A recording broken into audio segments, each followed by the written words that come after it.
Hello everyone and welcome to my YouTube channel. Watch my video and subscribe my channel. From Ridge's Brooke obsession to Taylor's willful blindness, the psychiatrist is unable to heal herself. As Ridge's heart returns to broken, Taylor refuses to look at the writing on the wall. There are red flags everywhere, but Taylor isn't paying attention. What deliberate blindness! Despite her reputation as a world-renowned psychiatrist, Dr. Taylor Hayes is unable to identify her own denial.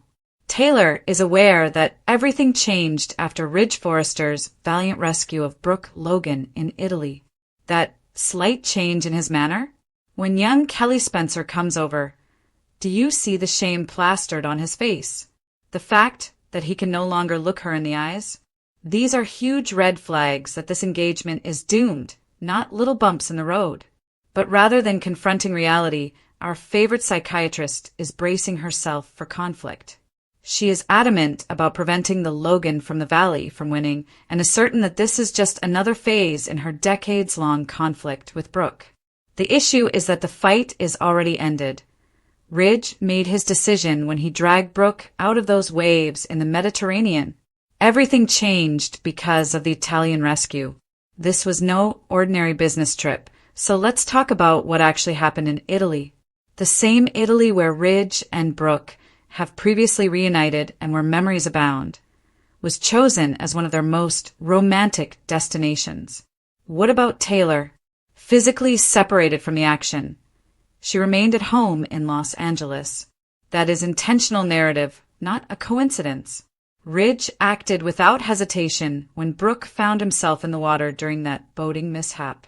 Like a man possessed, he went into those turbulent seas, performing what some are referring to as a splashy save that set off a dramatic chain of events. Not only was a life being saved, but Ridge's entire existence flashed before his eyes at that moment of near death, and it was all about Brooke. In the Mediterranean Sea, the man experienced what spoilers refer to as a love life epiphany. After more than 30 years of vacillating, he finally found clarity after nearly losing Brooke. It makes sense why he returned to LA appearing as guilty as sin. When a psychiatrist is unable to heal herself, the psychology of denial. The terrible irony that is killing me is that Taylor Hayes is too emotionally invested to see straight, while having the professional training to see these patterns.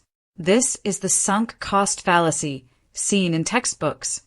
She has dedicated 30 years to this man, given up everything, and been his pillar of support more times than we can count. To go now would be to acknowledge that all of that suffering was in vain. She is deciding to fight instead. The woman's worldview would be completely upended if she acknowledged the indications. Not because she doesn't notice them. Come on. She's not stupid. For years, her children Steffi and Thomas have been advocating for this reunion, fueling her rivalry with Brooke. They've made this into a fight royale between Logan and Forrester, and Taylor is too arrogant to give up. What saddens me, though, is that Taylor isn't actually battling Brooke. She is battling a narrative that has been in place for 30 years. After alleged deaths, extramarital affairs, manipulations, and everything else, Ridge has decided to go with Brooke. When Brooke was actually available, when did he ever pick Taylor? I'll wait. Ridge's face is etched with guilt. Let's be honest about Ridge's current situation. Is that subtle shift anything Taylor is observing? That man has already made up his mind and is merely delaying the execution. It is not a case of transitory hesitancy. Although spoilers indicate that he is conflicted and overcome with guilt about his indecision, the truth is that he is no longer undecided. He doesn't battle with the question, who do I choose? It's, how do I break the news of our engagement to Taylor? Significant difference. He virtually exudes remorse as his granddaughter Kelly, who stands in for the family he created with Taylor, arrives at the estate. He knows that he is going to rock that little girl's world once more, not because he is conflicted. Being Team Brooke the entire time and working behind the scenes to plan this reunion, Eric Forrester is aware of what's going on. Steffi foresaw this and advised her father to remain strong against any advances from Brooke prior to Italy. Well, that did a lot of good. According to the showrunner, Bridge is endgame. This is where things start to become very interesting.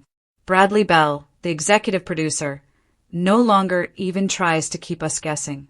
In interviews, he has explicitly said that Brooke and Ridge will be together forever after this, and that the drama in Italy was intended to give Ridge the realization that he cannot live without Brooke. That's an edict from the soap gods themselves, not conjecture. Taylor's current battle attitude is utterly, terribly, entirely hopeless because Bell has declared Bridge the ultimate goal. The showrunner has already determined that she has lost the conflict she is engaged in. Bell is actually using this as a calculated tactic to control expectations, reassure the enormous Bridge fan following, and create temporary drama with the Tridge engagement. Don't be misled, though. This is just a little period of unrest before the eventual Bridge reunion. What takes place next? The collapse that we can all predict. Spoilers for the future make it obvious how this ends. Brooke will grow irritated as Ridge keeps dragging his steps, immobilized by remorse. She is aware of what transpired in Italy. She is aware of his heart, and she has no intention of waiting for him to find the strength to act. It is stated clearly that Ridge is bringing Taylor bad news when he returns from Italy. We're getting closer to that heartbreaking moment when he must face her and acknowledge that his feelings for Brooke have only grown stronger. Everyone will know the truth before Taylor allows herself to accept it, which makes this dramatic irony suitable for a chef's kiss. Ridge would most likely employ a variation of the "I never meant to hurt you" speech, if history is any indication. He will discuss his inability to resist fate. He might even add that Taylor deserves someone who prioritizes her. Additionally, Taylor will be caught off guard since she failed to perceive what was just in front of her, despite her knowledge and training. The actual misfortune? There was a way to prevent this. See, I understand. Taylor wants to think that this time is different after seeing this triangle for decades. Her entire stealing for battle mindset is so resolute that it's almost admirable. However, battling Brooke won't alter the basic reality. Ridge views Brooke as his fate and Taylor as his safe haven. The most depressing aspect? Taylor is not worthy of becoming a consolation prize. She deserves a man who knows he loves someone else without having to have a near-death experience. Instead than being someone's backup plan, she ought to be their first pick. However, she is doubling down rather than seeing these warning indicators as warnings to get out now, getting ready for battle, disregarding her intuition. We all know how this ends. Brooke wins again, Ridge apologizes but feels relieved, and Taylor is devastated. Although viewers are fed up with this rehashed drama, it seems that the triangle is too essential to the show's structure to ever really go away. As Ridge gets ready to do what he usually does, which is to pick Brooke, we see Taylor marching toward unavoidable heartbreak once more. The warning signs are virtually screaming, not merely waving. However, even a qualified psychiatrist may overlook what is evident to everyone else if they are determined not to notice them. Taylor is going to discover the hard way that no matter how hard you fight, you can't win every war, particularly when the result was predetermined before you ever stepped into the ring. The triangle with Carter is the result of Liam and Hope's shock. According to previews for The Bold and the Beautiful, Liam Spencer was given drugs to make his body exhibit the symptoms of a brain tumor. Seeing Hope Logan by his side after he discovered that cancer was never a threat was intriguing. The oath taken by any honest medical professional to treat their patients with respect is completely broken when they lie to someone about having cancer. Liam and his loved ones suffered the worst possible treatment at the hands of Dr. Grace Buckingham. In the scene where John Finnegan made his colleague tell Liam the truth, however, why was Noel's character included? Is Carter Walton making the correct decision? It's possible that Carter Walton will be included in yet another heartbreaking storyline. Undoubtedly ranked among the show's most destitute characters, Carter's bad luck in love seemed to end when he and Hope started dating. They are not married, though, and in recent weeks they didn't appear to be close to getting married. This allowed for a change of direction during the day. Since Hope is the mother of Liam's daughter, Beth Spencer, it was only natural for her to learn of his apparent cancer scare. This is the same daughter that Grace's ex-husband, Dr. Reese Buckingham, claimed was dead after stealing her at birth and selling her to Taylor Hayes to settle some of his gambling debts. Liam Spencer was fine the entire time. Months ago, Liam discussed trying again to get back together with Hope. However, he later received a cancer diagnosis. In most cases, a two-time killer shooting you at close range would be the end of your life. However, Luna Nozawa's death toll did not rise to 3. On a lovely summer's day, John Finnegan saved Liam's life, but it was just the first miracle. Liam's life was saved by what was described as an experimental procedure in the second instance. However, one of Liam's cat-like 9 lives was restored after Grace's confession. His opportunity to seek hope and change their family was reestablished as a result. I'm hoping Logan is just with one man. Hope and Liam are parents to a child. Although she has grown in love with Carter, her feelings for him are not overshadowed by her past relationship with Beth's father. Therefore, Hope is free to date the man she has been in a relationship with for years and whom Deacon Sharp recommended earlier this year. When Carter finds out about Liam's most recent incredible development, he will understand that dynamic. Now, Liam, Hope, and Carter might form a triangle.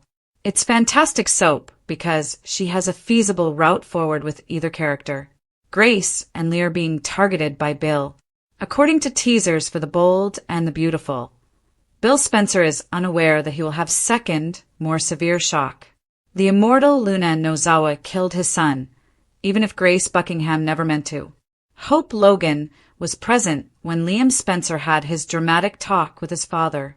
That backup was significant and connected to another emerging narrative. What Bill cared about, however, was that a nurse who had sworn an oath to protect her patient had purposefully injured his son. Grace is at the top of his hit list for this reason. Grace Buckingham was feeling captured. Why hadn't Grace called the police? The simplest explanation is that she wasn't thinking clearly because she was afraid. She thought Bill would forcefully assist her because of the complex fake that Liam had a brain tumor, and he did. Bill was unaware, however, that the $1 million he electronically sent to Grace ended up in the hands of her ex-husband's bookmaker. Indeed, the tale surrounding Reese Buckingham's gambling debt, which started years ago, is still being explored during the day. If Grace had acted honestly or logically, Bill probably would have assisted her. To be written through a plot line where Liam found out about the threat she was facing, she only needed to report it to the police. There would have been no need for her to tell the falsehood if he had told Bill that. In bed, Luna Nozawa lies safely. Lee Nozawa and Sheila Carter Sharp are on the same page this time. Sheila is not interested in physically assaulting Lee or dragging her into the ocean during a fast-paced automobile chase, unlike when he lied about John Finnegan's death.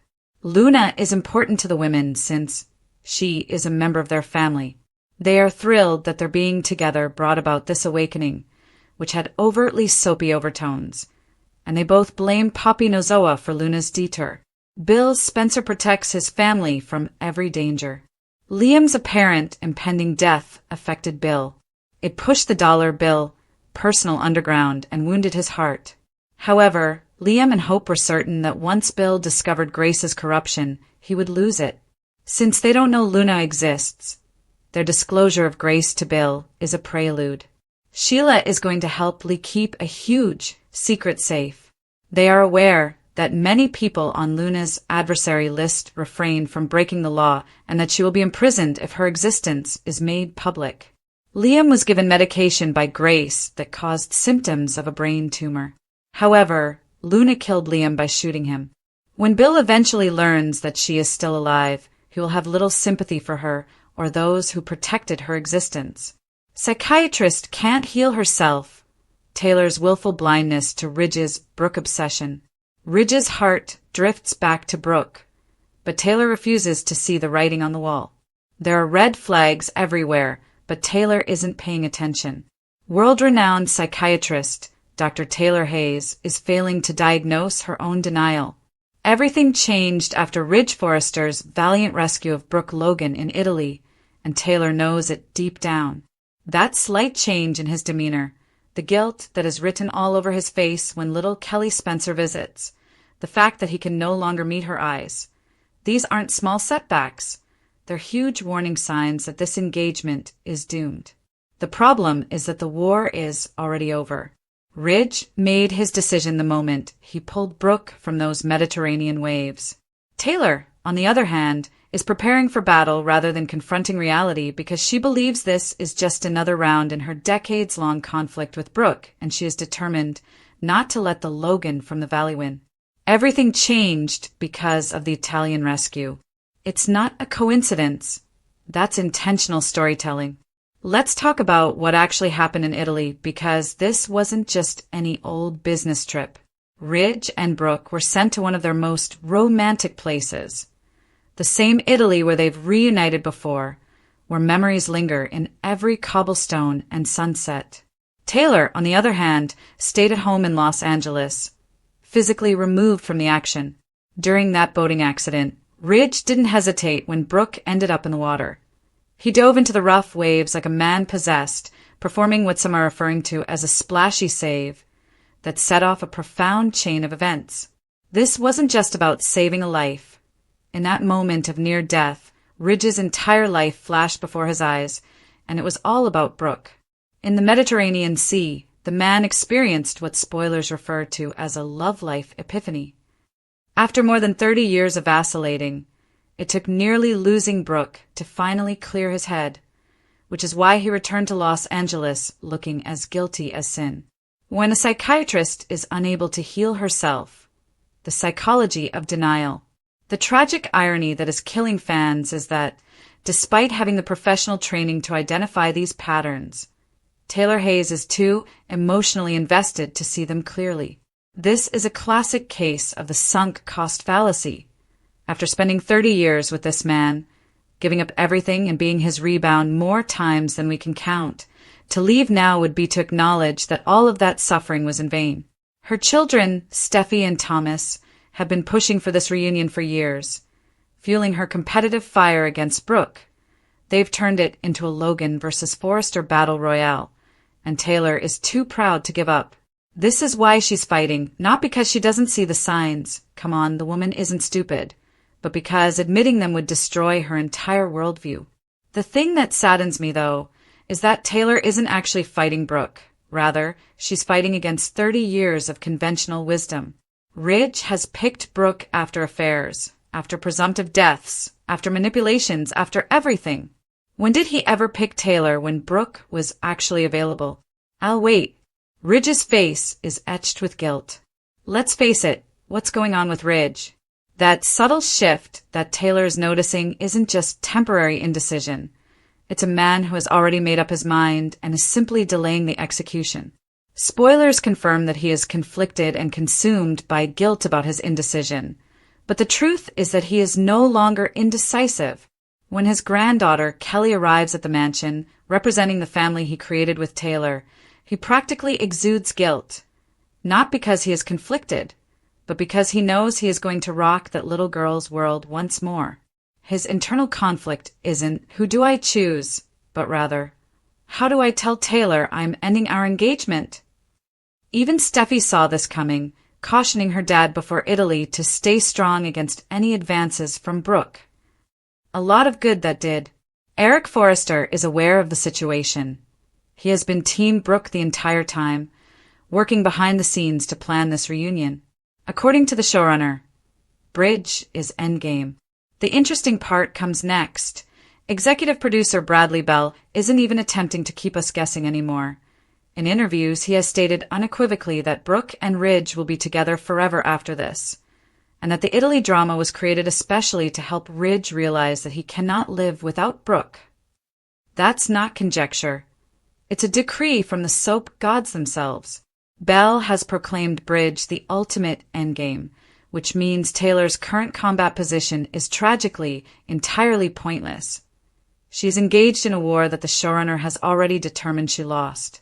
Belle's decision to manage expectations and reassure the huge Bridge fan base while creating short-term drama with the Tridge engagement is actually a calculated move. However, it should be noted that this is only temporary turmoil leading up to the inevitable Bridge reunion.